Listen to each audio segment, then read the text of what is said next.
नमस्कार किसान साथियों, किसान का साथी यूट्यूब चैनल में आपका एक बार फिर से स्वागत है।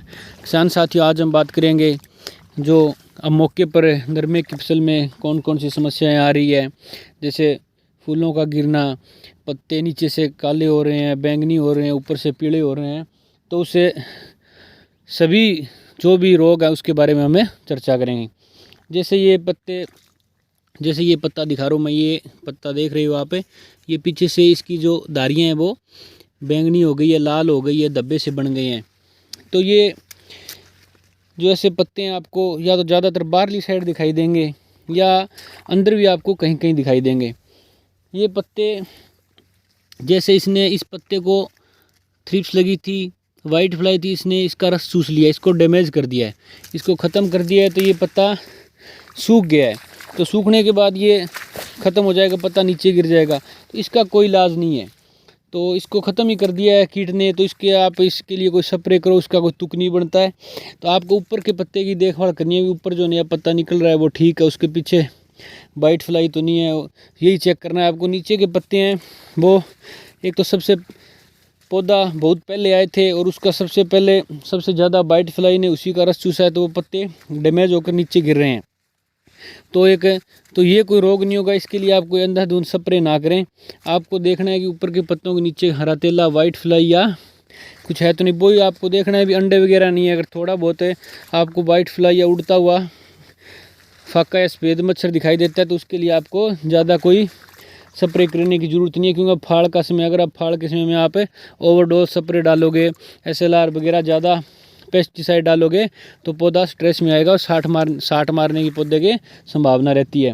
तो इसलिए अब आप मौके पर आप पौधे को सिर्फ खाद दें, NPK दें, स्प्रे करें, या ज़मीन में नीचे पानी के साथ DAP यूरिया दें।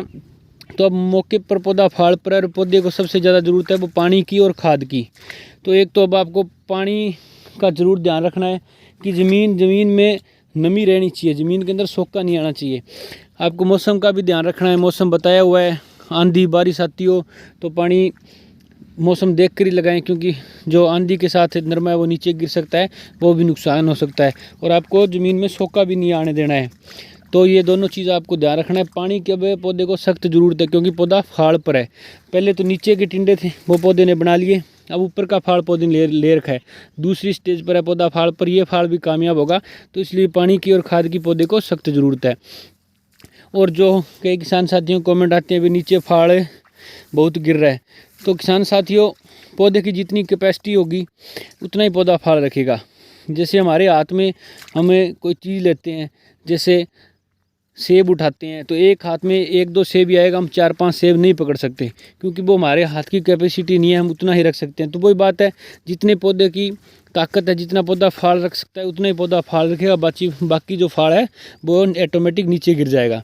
तो उसके लिए आपको यही NPK 13-0-45 मैग्नीशियम, बोरोन, जिंक, जिन्हें पोषक तत्वों की ज़रूरत होती है पौधे के, वो आप देते रहें। और जितनी उसकी कैपेसिटी होगी उतना फाड़ पौधा रख लेगा। और जो अंधाधुंध स्प्रे अब ना करें। अब जो रोग मुख्य रूप से रहे हैं वो थोड़ा बहुत हरा तेला और वाइट फ्लाई है। किसी भाई ने पहले स्प्रे कर दिए तो अब ज़्यादा 5-7-10 दिन पहले तो उसको दोबारा करने की ज़रूरत नहीं है। और ऊपर के पत्ते पीले हो रहे हैं, तो ऊपर के पत्ते इसलिए पीले हो रहे हैं कि पहले जो नरमे की फसल को समय पर पानी नहीं मिला, या जो नरमा पकाव ले गया था, तो उसने अब दोबारा ऊपर फूट डालनी शुरू कर दी है। तो ऊपर के पत्तों पर जो खुराक है वो नीचे से पूरी तरह से पहुंच नहीं पाती है, तो इसलिए उनका वो रंग है थोड़ा हल्का पीला रह जाता है, गहरा नहीं होता है। तो ये कोई समस्या नहीं है। इसके लिए आप NPK 13-0-45 मैग्नीशियम और इनकी स्प्रे 10-12 दिन के गैप में आप करते रहें। तो अब जो मौके पर मुख्य बात है, एक तो NPK 13-0-45 मैग्नीशियम और पानी, फसल को पानी जरूर दें, ज़मीन की नमी है जो पर्याप्त मात्रा में बनाए रखें, सोखा ना आने दें। ये मुख्य बातें हैं, और ज़्यादा कुछ एक्सपेरिमेंट करने की ज़रूरत नहीं है। और मौसम से, अगर मौसम सही रहता है, टेम्परेचर सही रहता है, तो फसल है वो आपकी वो अच्छी पैदावार अपने आप ही होगी। तो ज़्यादा खर्चा ना करें, ज़्यादा अंधाधुंध पेस्टिसाइड ना करें। धन्यवाद किसान साथियों।